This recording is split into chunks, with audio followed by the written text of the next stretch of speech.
국민의힘 유승민 후보가 대구 탈환에 나섰습니다.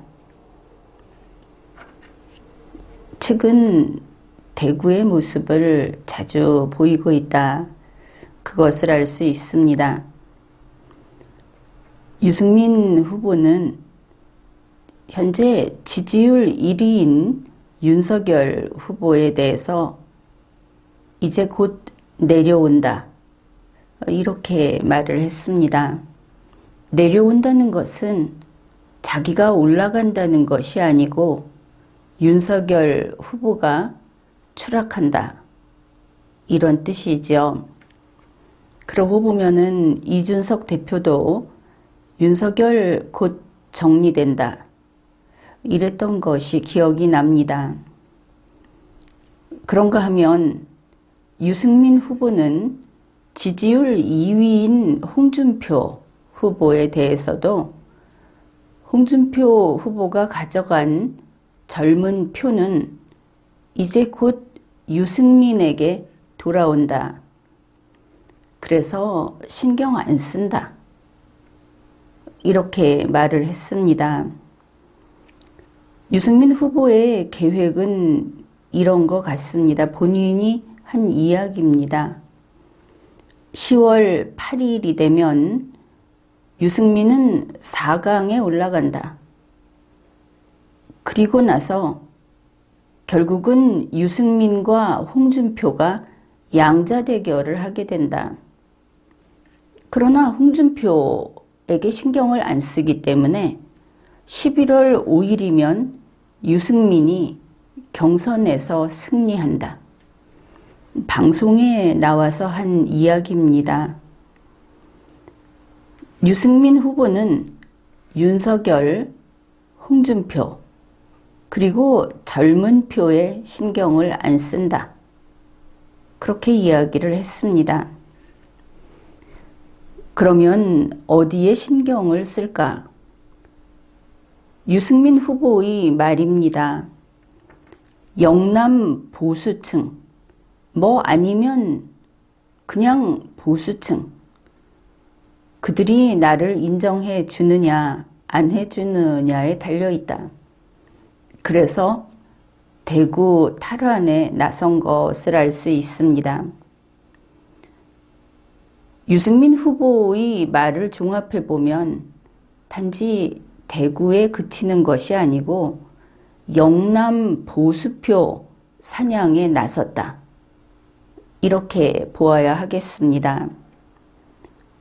유승민 후보는 박정희 대통령의 생가를 방문했습니다.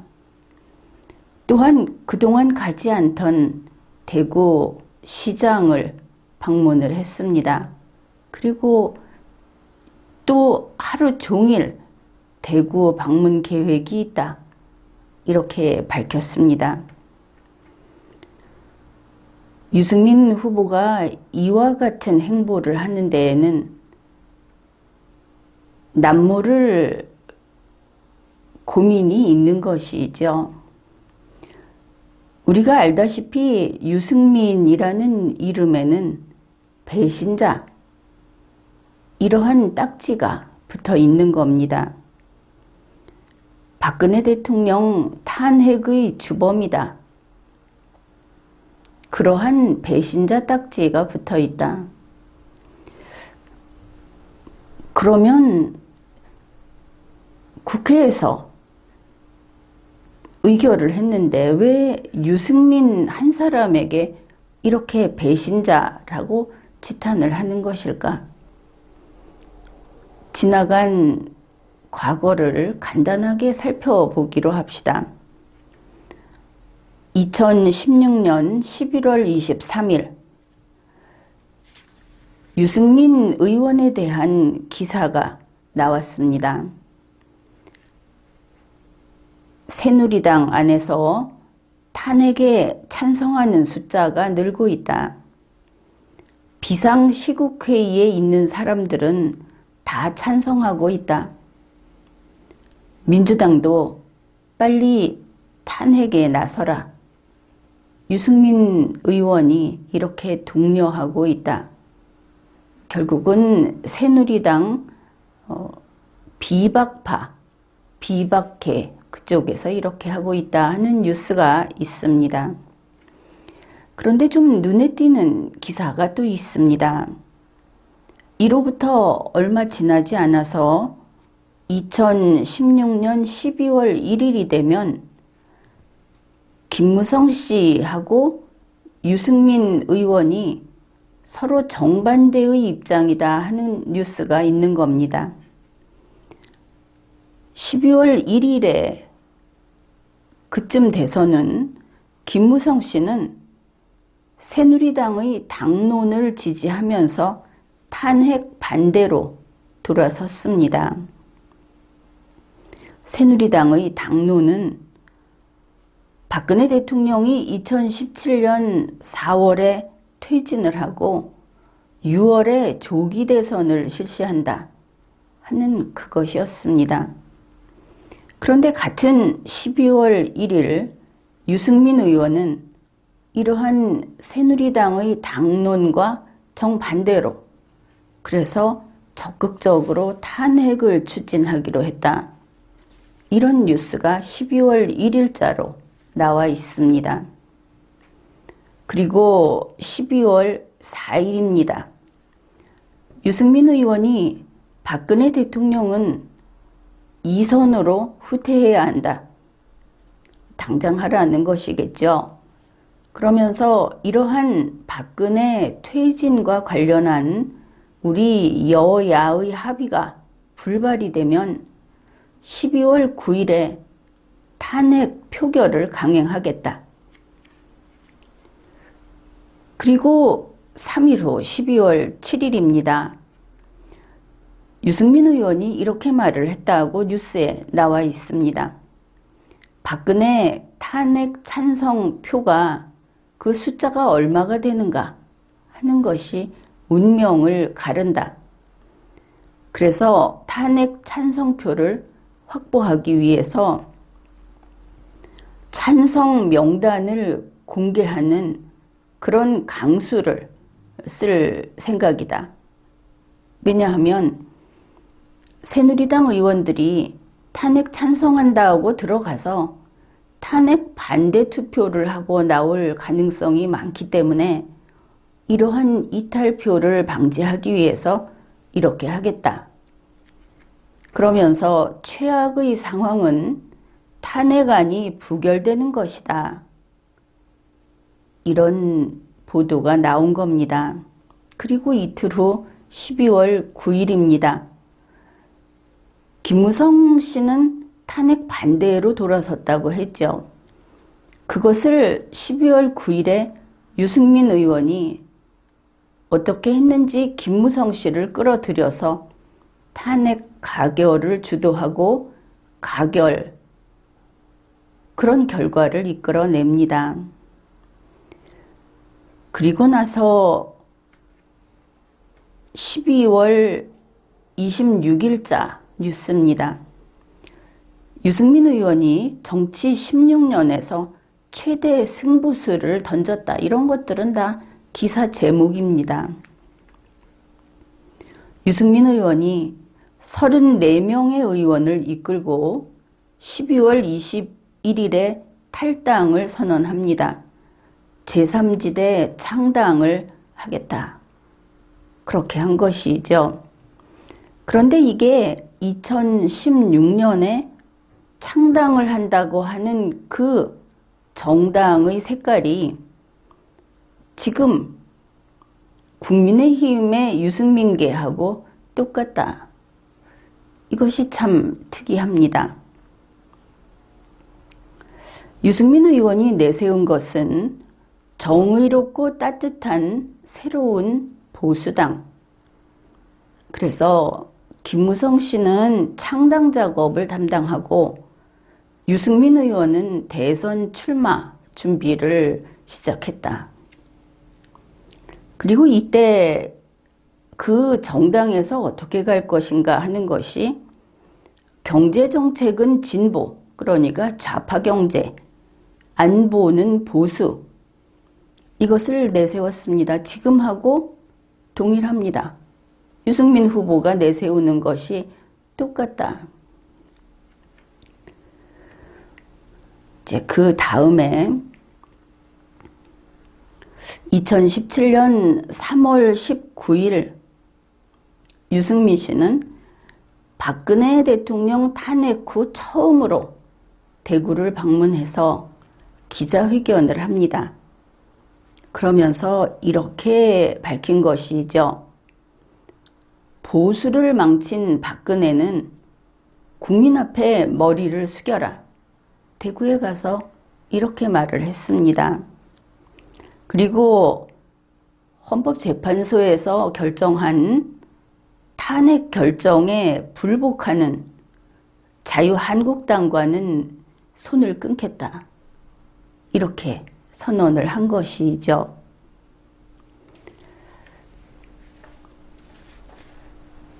이것이 2017년 3월 19일자 뉴스인데 그때 유승민 의원이 한 이야기를 한번 잘 새겨 들어봅시다. 그는 이렇게 말을 했습니다. 탄핵은 박근혜 전 대통령에 대한 탄핵일 뿐이고 대구에 대한 탄핵은 아니다. 그러니까 박근혜는 버리고 대구의 표는 받겠다. 이렇게 말을 한 겁니다. 그리고 유승민 의원이 이제 대선을 대통령이 되기 위해서 밝힌 그의 포부를 보면 2021년 유승민 후보가 하는 이야기하고 똑같다. 그것을 다시 한번 확인할 수 있습니다. 그가 이렇게 말을 했습니다. 경제를 살리고 안보를 지키는 것이 보수의 소명이다. 대통령 선거에 나온 후보 가운데 경제와 안보 두 축을 굳건히 지킬 후보는 경제 전문가, 안보 전문가인 나 유승민밖에 없다. 본선에 가서 문재인 후보를 이길 사람은 누구입니까? 어떻습니까? 지금하고 똑같죠? 유승민 후보가 자기가 안보를 지킨다고 해서 좌파가 아니다. 이렇게 말을 하는데 본인은 경제에 있어서는 좌파 경제를 추구한다. 이렇게 내놓고 이야기를 합니다. 그리고 보수 정당은 안 된다. 그러면 색깔은 분명한 것이죠.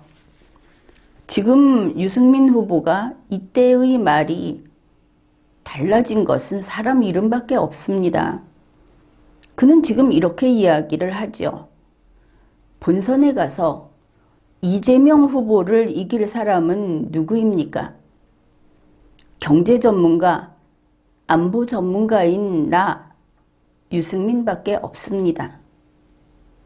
그렇죠. 똑같이 말을 하고 있습니다. 2017년 5월 2일 뉴스입니다.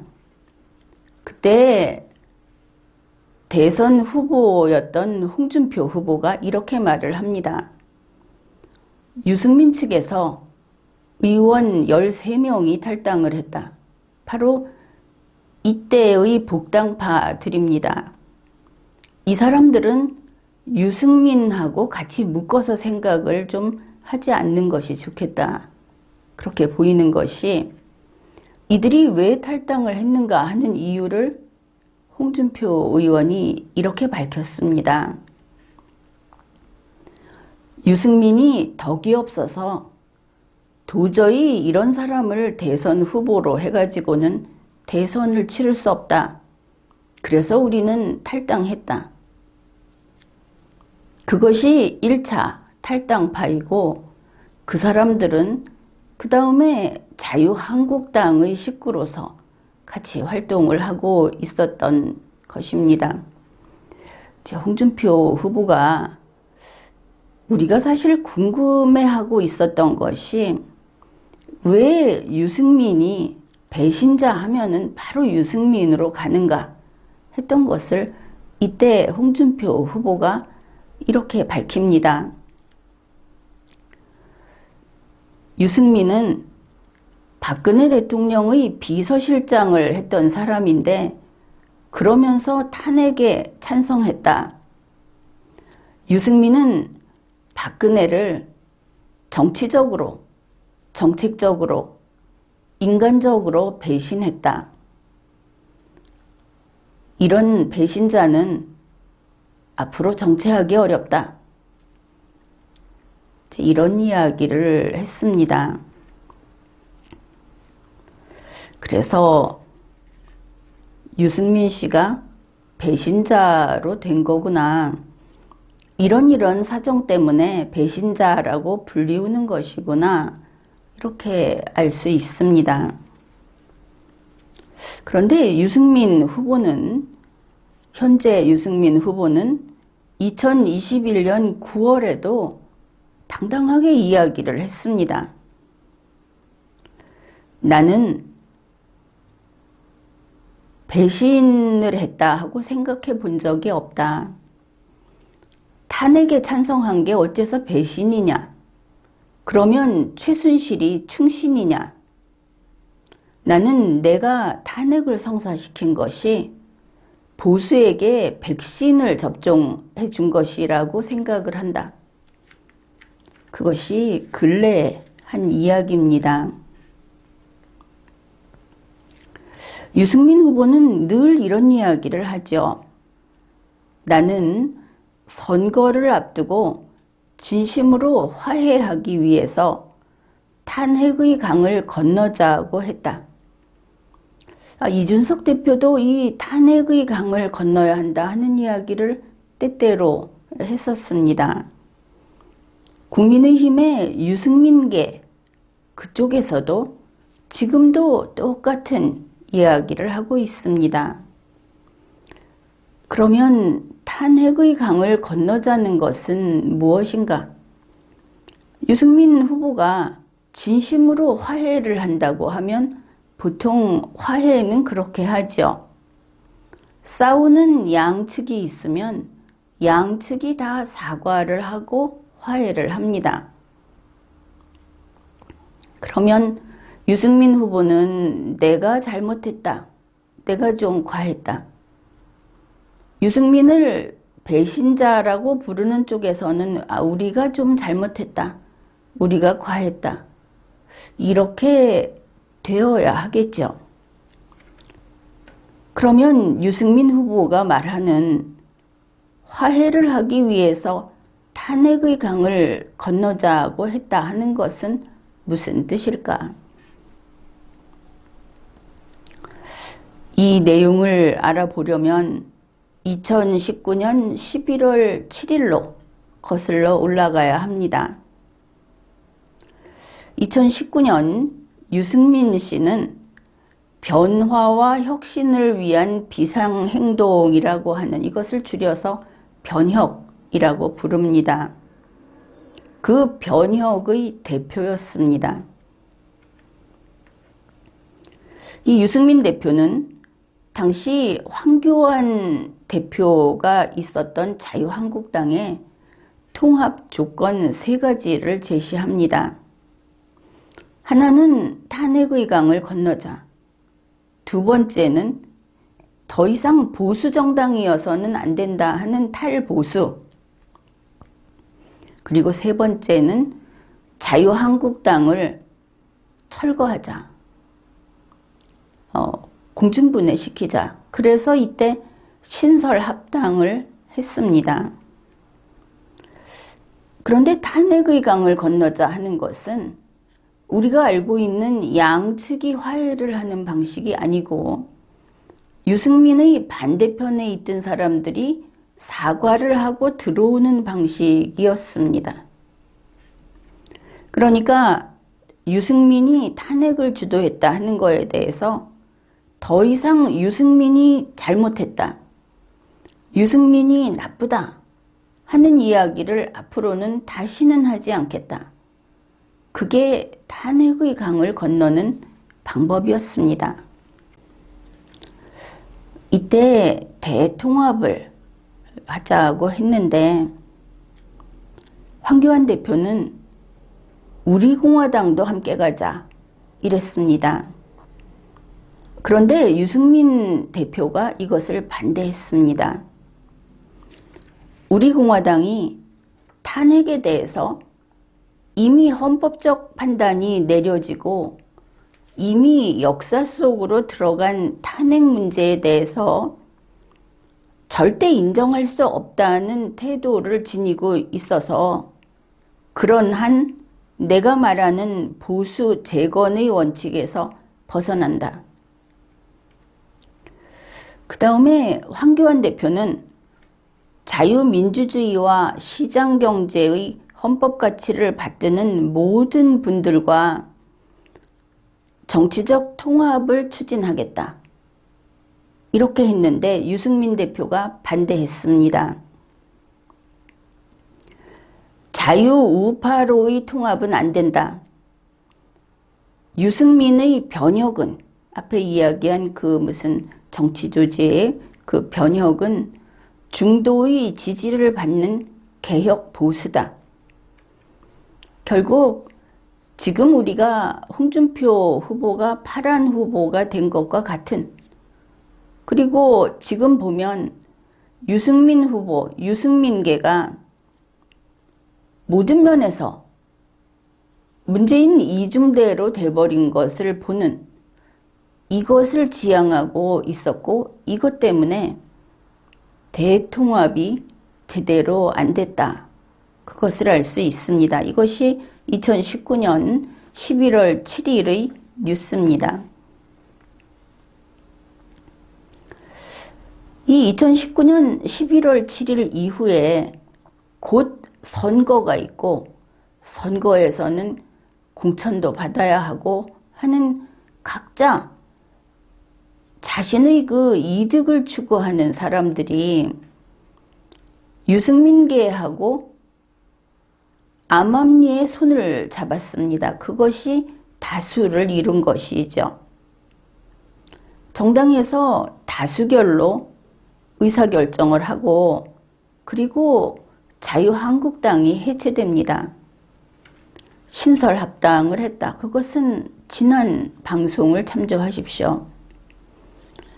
이렇게 자유한국당이 사망하고 유승민을 시조로 하는 미래통합당이 생깁니다. 그리고 나서 황교안 대표는 총선 패배의 프레임을 씌워서 내쫓았습니다. 실은 선거에서 이득을 쫓아서 손을 잡은 다수가 다 해먹었으면서 그 책임은 원래 보수정당의 대표였던 황교안 대표에게 책임을 씌워버린 겁니다. 지금도 보수 일각에서는 황교안 이름만 나오면 저 총선 패배의 책임자 이렇게 이야기를 하는데 4.15 총선을 다시 들여다보자. 그것이 공정한 선거였는가 하는 것을 떠나서 자유한국당, 미래통합당의 선거 조직이 어떻게 됐는가? 그것을 살펴보면 총선 패배의 책임을 어째서 김종인은 지지 않고 황교안만 졌는가? 이것을 물어야 하는 겁니다. 김종인은 전혀 책임지지 않았습니다. 모든 것을 자기가 쥐고 있었으면서. 그리고 미래통합당을 거쳐서 국민의힘으로 이름만 바꾸고 유승민의 아바타라는 그런 닉네임이 붙어있는 이준석이 대표로 그렇게 되어 있습니다. 자, 이것이 간략한 역사입니다. 뉴스를 통해서 짚어본. 유승민 후보가 탄핵의 강을 건너자고 하는 것은 이제부터 유승민을 배신자라고 부르는 것을 금지한다는 조건이었다. 이것을 알 수 있습니다. 이것은 2021년에도 변함이 없는 겁니다. 유승민 후보가 탄핵의 강을 건너자 하고 보수를 향해서 이야기하는 것은 나를 그냥 받아들여라, 이런 뜻입니다. 2021년 4월 30일 뉴시스에 유승민, 박근혜 전 대통령 탄핵 후회하지 않아 라는 제목의 기사가 났습니다. 그는 이렇게 말을 했습니다. 탄핵의 결정에 대해 잘못됐다거나 후회하지 않는다. 그런 상황이 다시 오더라도 나는 또다시 탄핵할 것이다. 이게 지난 4월 30일 호기롭게 유승민이 밝힌 그런 내용입니다. 현재 유승민 후보, 그는 4월 30일에 이렇게 이야기를 했습니다. 이 보수들, 유승민을 배신자라고 부르는 보수들에게 하는 이야기입니다. 또 좁히면 영남 보수들에게 하는 이야기가 되겠습니다. 내가 화해의 제스처를 이미 보여줬는데 탄핵의 강을 건너자. 그런데 끝까지 합의가 안 된다면 나는 수도권, 중도권, 젊은 층만 보고 가겠다. 쓸데없이 발목이 잡혀서 갈등이 계속되는 것은 곤란하다. 이거 뉴스에 나온 겁니다. 그러니까 영남 보수가 혹은 보수가 유승민이 옳았다고 하면서 머리를 숙이고 들어오지 않는다면 영남 보수표 필요 없다. 수도권, 중도층, 젊은 층하고 가겠다. 이렇게 뉴시스에 밝혔습니다. 유승민 후보는 박근혜 탄핵은 잘한 일이다, 이렇게 말을 합니다. 본인 말처럼 일관성 있게 계속 이렇게 주장을 합니다. 박근혜 탄핵을 한 거 가지고 유승민에게 배신자 프레임을 씌운 것은 극우이고 보수 유튜버이고 우리 공화당이다, 이렇게 주장을 합니다. 그래서 현재 국민의힘 이준석 체제에서는 보수 유튜버들과 손절했습니다. 그러면 극우, 보수 유튜버, 우리 공화당, 이들이 유승민 후보를 배신자라고 하면서 미워하는구나, 이렇게 이해할 수 있습니다. 과연 그런가? 또 간단히 확인을 해보기로 합시다. 얼마 전 유승민 후보가 대구에 있는 국민의힘 사무소에 갔습니다. 그랬더니 과연 유승민 후보가 말하는 극우 유튜버, 그가 그렇게 표현을 하는데 그런 극우 유튜버들이 거기에 모여서 유승민이 왔다, 이렇게 소리를 질렀습니다. 아, 그렇구나. 유승민 후보를 싫어하는 것은 극우 유튜버가 맞구나, 이렇게 볼 수 있겠죠. 유승민 후보는 대구 서문시장에 갔습니다. 그런데 서문시장에 갔을 때는 사람이 별로 없었습니다. 유승민 후보가 올려놓은 사진에도 또 몇 안 되는 동영상에도 그저 주위에 청소년 몇 명이 있을 뿐입니다. 서문시장에 왜 학생들이 갔을까? 이런 생각도 했습니다. 아무튼 거기에서 유승민 후보를 둘러싸고 있는 것은 유승민 팀 몇 명이 전부였습니다. 이때는 그를 싫어하고 쫓아다니면서 소리 지르는 그런 극우 유튜버도 보이지 않았습니다. 나중에 몇 명이 있었는지는 모르겠는데 일단 시장에서 밖에서는 거의 무관심으로 보였습니다. 유승민 후보가 박정희 대통령 생가에 갔습니다. 그때 아주 대단하게 그를 막아섰다고 합니다. 보니까 움직이지 못할 정도로 확실히 막고 있는 모습을 볼 수 있었습니다. 하긴 윤석열 후보가 갔을 때도 그렇게 막아섰습니다. 듣고 보니까 유승민 후보한테는 미리 연습도 하고 유승민 돌아가라 하는 그 소리 지르는 연습도 했다. 이런 말도 들렸습니다. 좋습니다. 그거 우리 공화당이 그리고 극우가 유승민 후보를 미워하는 것이구나. 이렇게 인정을 하겠습니다. 유승민 후보가 주장했듯이 바로 그런 사람들이 유승민 후보를 싫어하는구나. 그것은 윤석열 후보도 똑같습니다. 그들은 윤석열 후보도 싫어합니다. 그 다음에 유승민 후보가 대구 불로시장에 갔습니다. 이 불로동 지역은 유승민 후보가 20몇 년 동안 있었던 지역구입니다. 사람이 많이 드나드는 추석 때 갔습니다. 그런데 사람들이 유승민 후보에게 전혀 관심이 없었습니다. 화면에 봤을 때 지나가는 사람들은 유승민 후보의 뒤통수만 보고 지나가는 그런 각도였습니다.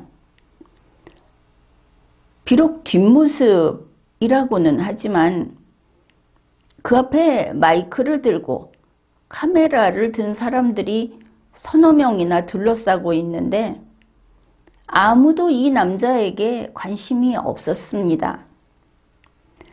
이 대선 기간에, 이 추석 명절에 중요한 대선 운동인데 그 불로시장 시장 초입에 사람들 평소 같으면 많이 드나드는 그런 곳에서 어떻게 그렇게 한가하게 인터뷰가 가능한 것일까? 이런 의문이 생겼습니다. 만일 윤석열 후보가 그 자리에 갔다면 사람들이 몰려들어서 윤석열 후보가 하는 말이 말소리도 들리지 않게 됐을 텐데 유승민 후보는 처음부터 끝까지 한 번도 그런 식으로 방해를 받지 않고 인터뷰를 아주 한가하고 조용하게 끝을 냈습니다. 생각해 보십시오. 시장에서 장사하는 상인들이 손님이 없어서 이렇게 한산하면 좋겠습니까? 손님이 와서 물건을 사든 안 사든 오는 손님이라도 많아야 하지 않겠습니까? 유승민 후보가 불로시장에 갔다고 해서 사람들이 바글바글 할 줄 알았습니다. 그런데 서문시장보다 더 한산했다는 것이 말이 됩니까? 차라리 극우 유튜버가 와서 유승민 나가라 하고 소리를 지르는 게 대구에 오지 마라 하고 소리를 지르는 게 더 나은 겁니다. 유승민 후보가 불로시장에서 사람들하고 악수를 하게 되면 유승민, 악수하는 유승민, 손 내민 상대방 항상 1대1이었습니다. 윤석열 후보가 가서 악수를 하든지 홍준표 후보, 황교안 후보 최재형 후보가 간다 하더라도 그렇지는 않았죠. 바로 옆에 있던 사람들이 고개도 돌려보지 않았습니다. 그냥 이렇게 지나갑니다. 관심이 없었습니다. 유승민 후보가 미리 계획된 자기네 팀하고 인터뷰를 하는데 그 뒷배경에 아무도 지나가는 사람이 없어서 방해받지 않았습니다. 유승민 후보 홀로 나왔습니다. 불로시장의 손님들 그리고 상인들이 이렇게나 신사적인 줄은 이번에 처음 알았습니다. 뒤통수를 흘깃 보고 미련 없이 그냥 가버렸습니다. 이 사람을 아무도 대통령 후보라고 생각하지 않는 것을 알 수 있었습니다. 그냥 어떤 무명 유튜버가 영상 찍는 줄 아는 것처럼 보였습니다. 유승민 후보는 자기가 대구의 아들이다 이러면서 또 자기가 대구에서 미움받고 있다고 이야기를 하는 그것이 이상하다는 생각도 하지 않는 것 같습니다.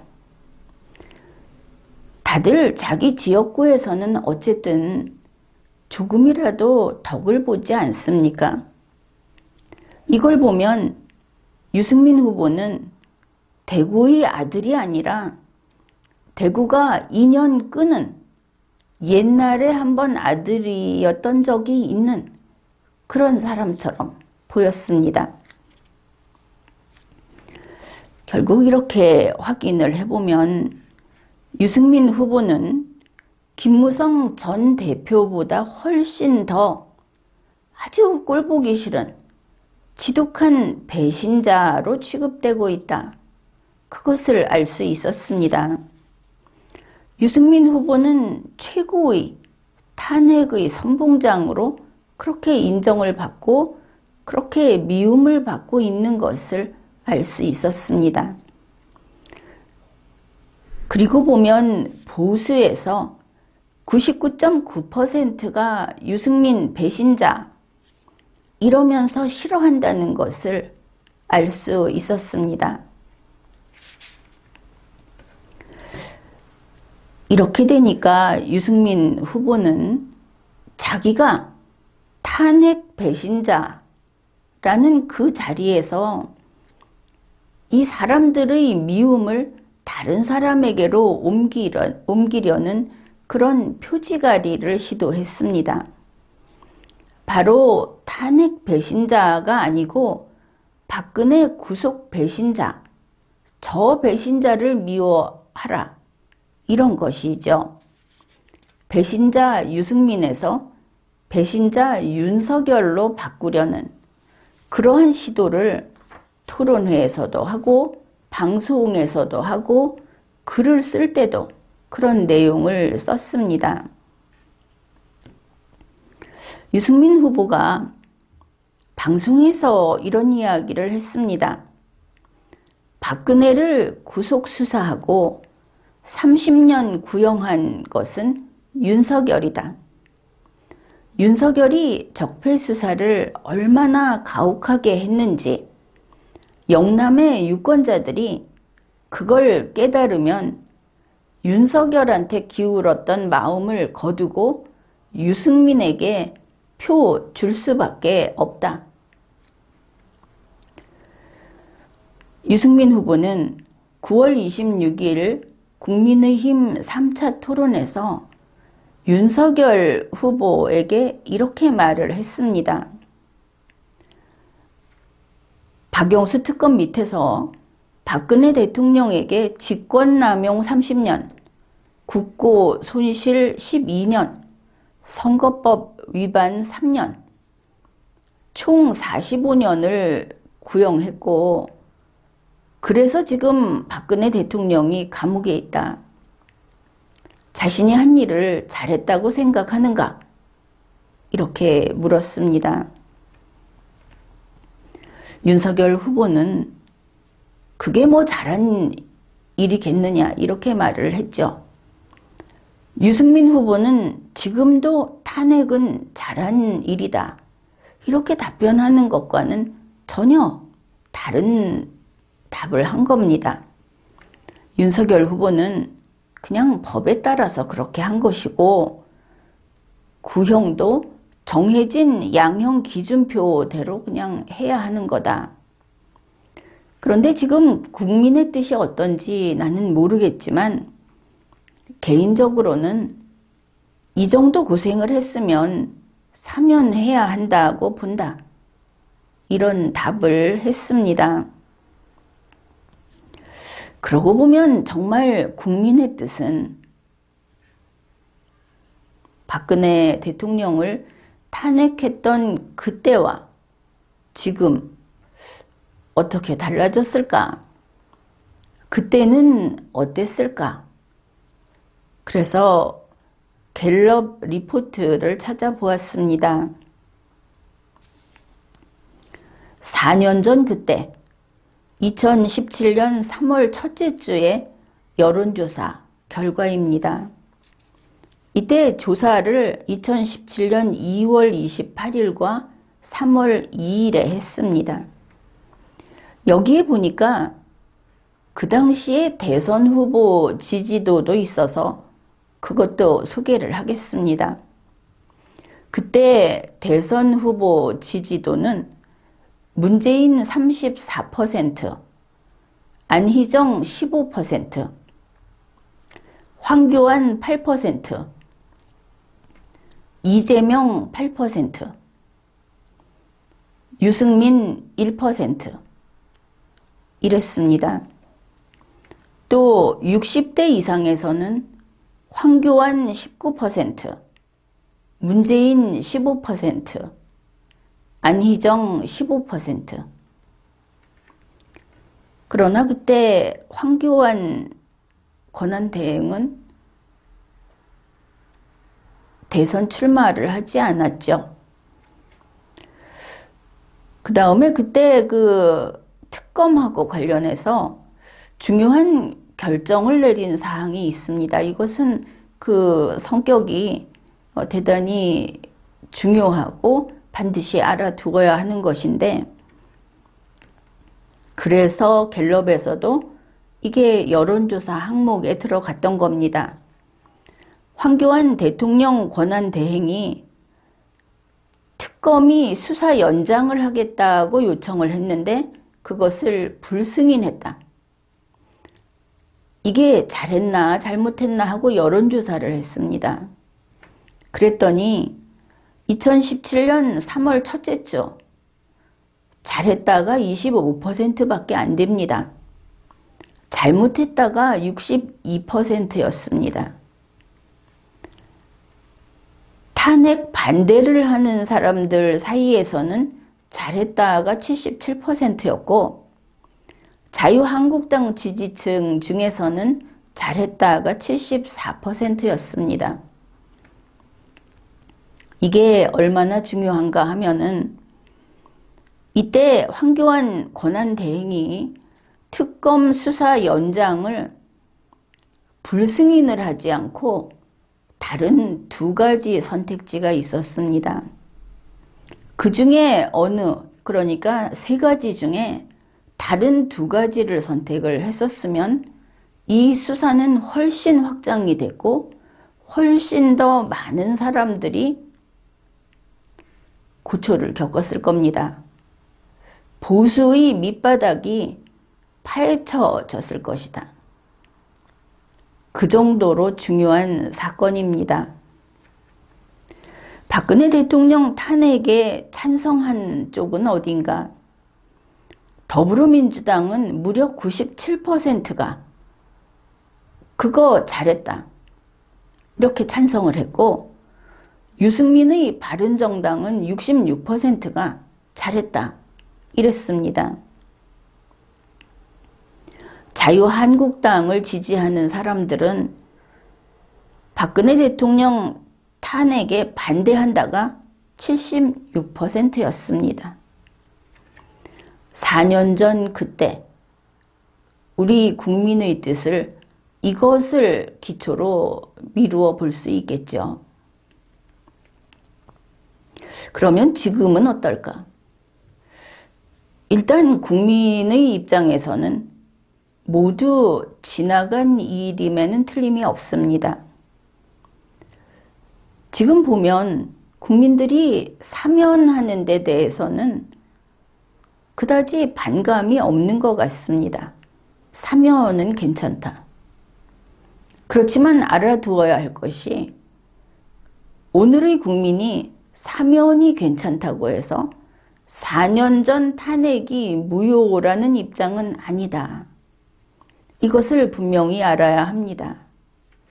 국민은 내일처럼 가슴 아프게 여기지 않는다 하는 것이죠. 그러면 국민은 어디에 관심이 있는가? 오늘 국민의 삶, 그리고 내일 국민의 그 삶에 관심이 있습니다. 자기 일에 관심이 있는 것은 당연하죠.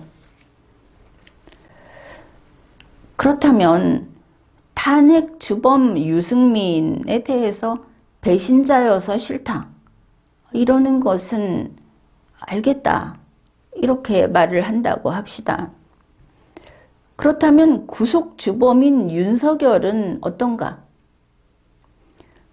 물론 유승민 후보가 말하듯이 극우라고 하는 또 그런 그 보수 유튜버, 우리공화당 그쪽에서는 똑같이 배신자여서 싫다고 하는 사람들도 있는 것 같습니다. 어째서 탄핵 주범 유승민과 유승민이 구속 주범이라고 앞에 갖다가 흔들어댄 윤석열과 그 중에 보수는 왜 유승민만 싫어할까? 그 이유를 천하람 씨가 방송에서 이야기를 했습니다. 바로 유승민 후보의 면전에서 이야기를 한 것이죠. 천하람 씨는 아주 조심스럽게 이렇게 말을 했습니다. 유승민 후보님은 아주 훌륭하신데 그런데 너무 교수 같고 떽떽거린다. 여유가 있다든지 대인배 같은 느낌이 아니고 어떻게든 다른 사람의 약점을 잡아서 무너뜨려 가지고 내가 밟고 올라가겠다 하는 그런 게 있다. 내가 하태경 후보를 비하하는 게 아니라 물론 하태경 후보도 똑같은 짓을 한다. 그렇지만 하태경 후보는 자기가 그런 짓을 하는 사람이라는 것을 보여주면 되는 사람이고 유승민 후보는 1위를 노리고 대통령이 되겠다고 하는 분이 그렇게 해서야 되겠는가? 이런 이야기를 했습니다. 좀 복잡하기는 하지만 무슨 뜻인지 우리 모두 이해할 수 있는 것이죠. 여기에서 천하람 씨에게 그런 식으로 유승민 후보에게 당신은 이렇게 훌륭하고 이렇게 똑똑하고 그렇지만 어떻다 하는 식의 그런 이야기는 좀 방식을 바꿔라. 이렇게 이야기를 해두겠습니다. 유승민 후보는 그렇게 이야기를 하면 앞부분만 듣고 그렇지 나는 훌륭하지. 나는 뛰어난 경제학자야. 이러면서 뒷부분에 정말 피가 되고 살이 될 그 충고, 도움말은 귓등으로 흘려듣기 때문에 그런 방식은 백날 해도 안 된다. 이런 것입니다. 유승민 후보가 이걸 못 알아들었을 것 같으니까 하나하나 꼭꼭 짚어가면서 한번 이야기를 해보겠습니다. 유승민 후보가 인기 없는 것은 천하람 씨가 이야기했던 바로 그것 때문이라고 봅니다. 우리 한국인들은 음식 가지고 깔짝거리는 것을 싫어합니다. 그런 거 싫어하는 것이 우리 민족성입니다. 그 일본인들 그 얄팍한 술잔, 그런데 술 따라서 핥아먹듯이 먹는 거 우리 한국인은 싫어합니다. 미주알, 고주알 나물 살펴가지고 한없이 긁어대고 꼬집고 자기 사람 풀어갖고 남 가서 괴롭히고 이런 거 싫어한다는 것이죠. 그런데 유승민 후보가 데리고 다니는 애들, 지금 유승민 후보를 편든다고 몰려다니는 그런 청년들, 한결같이 이 짓을 하고 있습니다.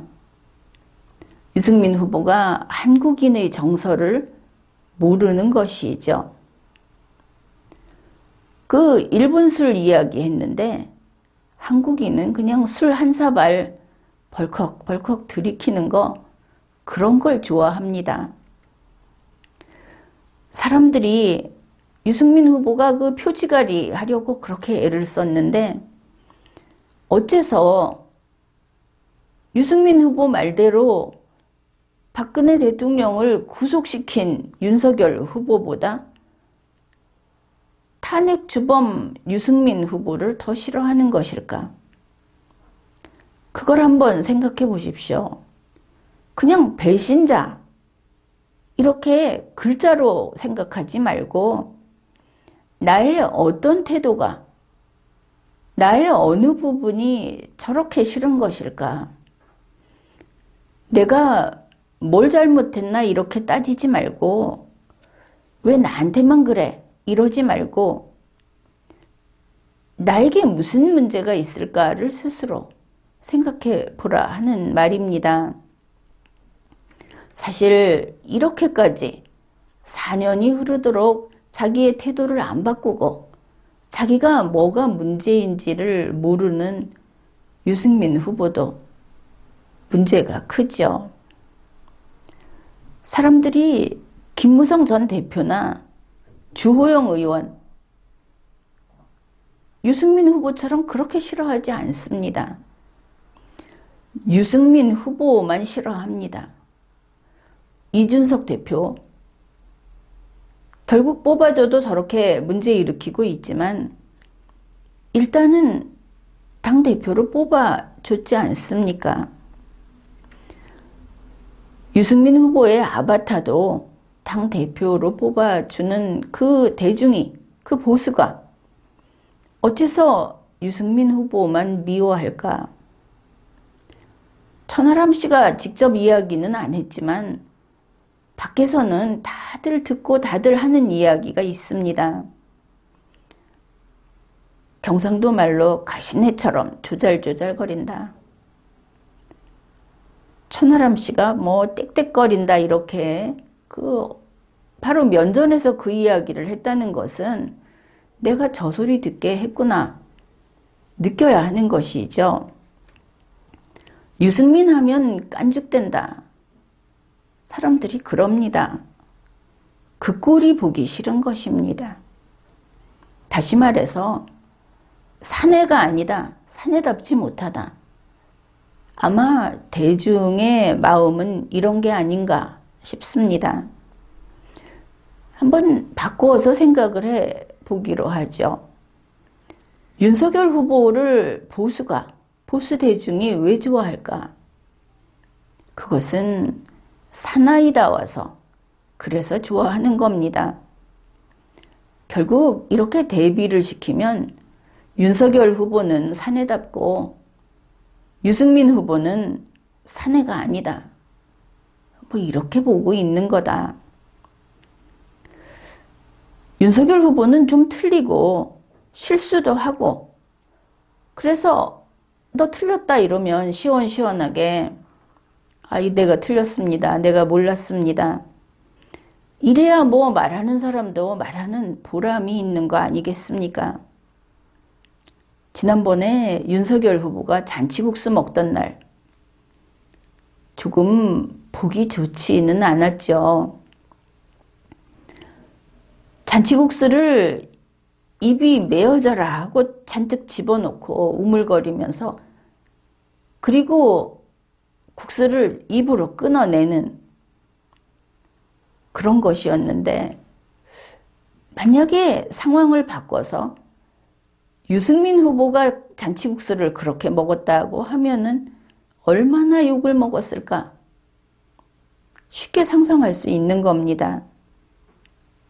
윤석열 후보가 이 잔치국수 먹는 예의는 엉망이었지만 사람들이 그거 가지고 흠을 삼지 않지 않습니까? 그냥 괜찮다. 그 흔한 그 먹방을 하는 유튜버였으면 그냥 퇴출감입니다. 그런데도 괜찮다고 하지 않습니까? 윤석열 국수 먹는 거 보기 좋았다. 이러는 사람도 있고 유승민 후보 입장에서는 좀 억울하겠죠.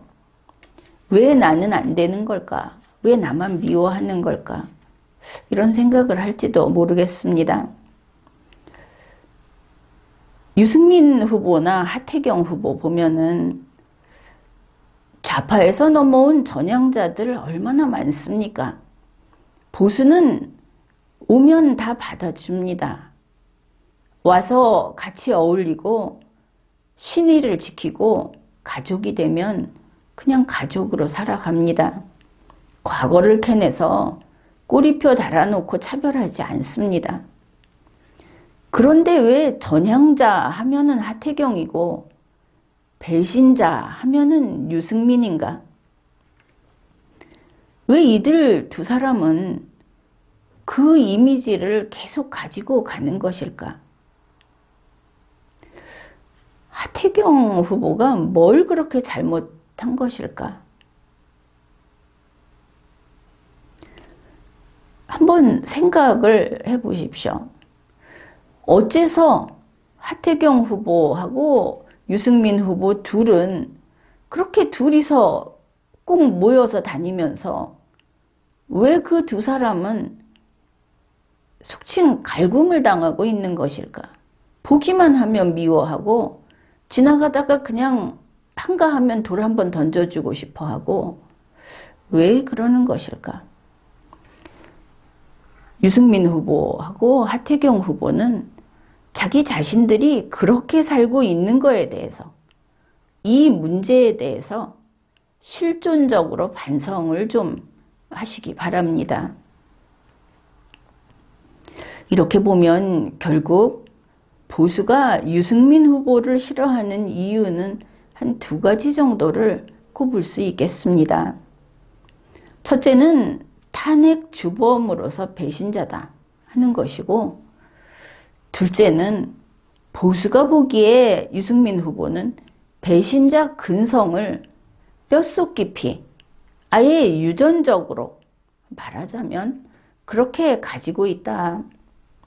이렇게 보고 있는 것을 알 수 있습니다. 이준석 지도부 역시 이러한 배신자 근성이 있다. 그런 평가를 받는 것은 동일합니다. 유승민 후보나 유승민계가 증오의 화신 같다. 그 유승민 후보나 하태경 후보 그리고 이준석 지도부 측에서 일방적으로 이렇게 맨날 돌을 맞는 얻어 터지는 그런 것을 지금 하소연을 하는데 자기들도 남들을 엄청나게 공격을 합니다. 남들을 물어뜯는 것이죠. 그래서 보수 대중이 보기에는 유승민 후보는 증오의 화신 같다. 지금 토론을 한다든지 방송에 나오면 계속 남을 물어뜯고 있죠.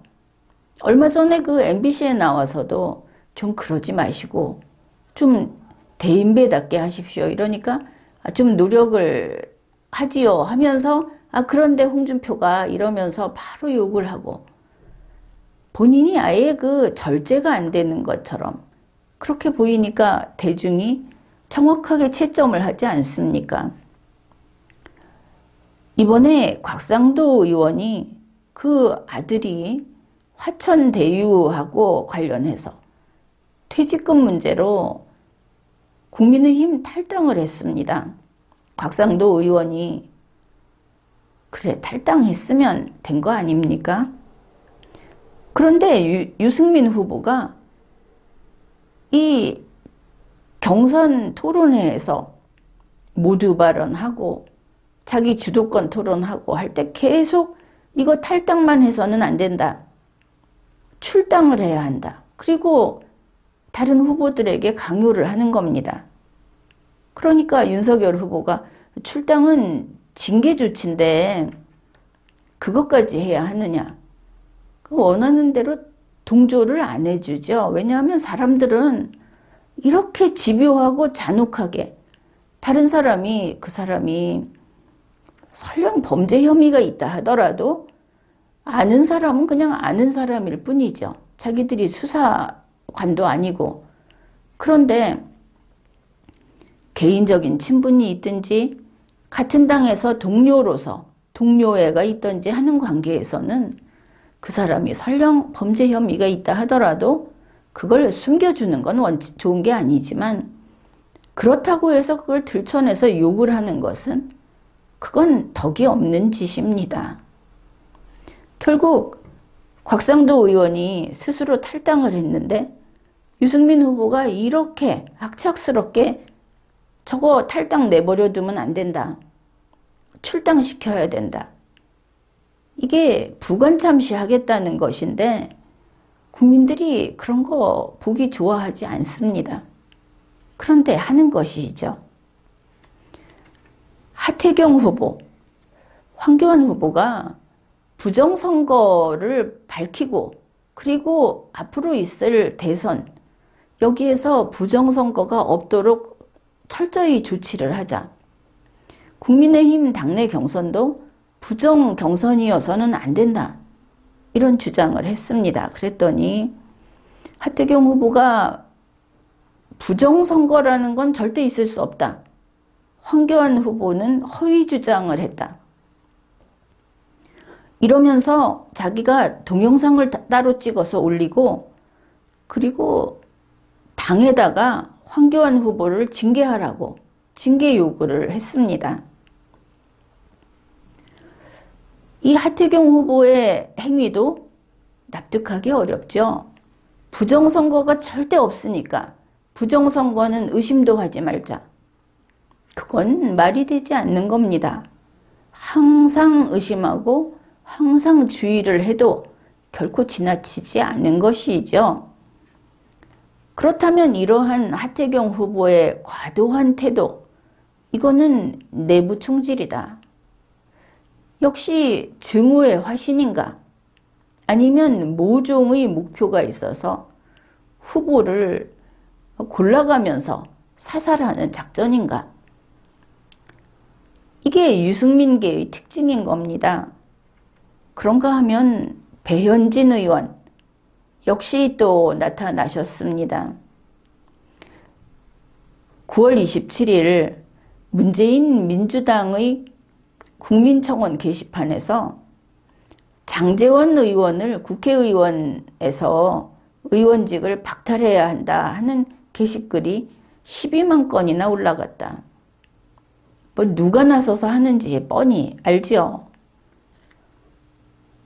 장제원 의원은 그 아들이 음주운전을 하고 폭행사건 이런 걸로 지금 수사를 받고 있지 않습니까?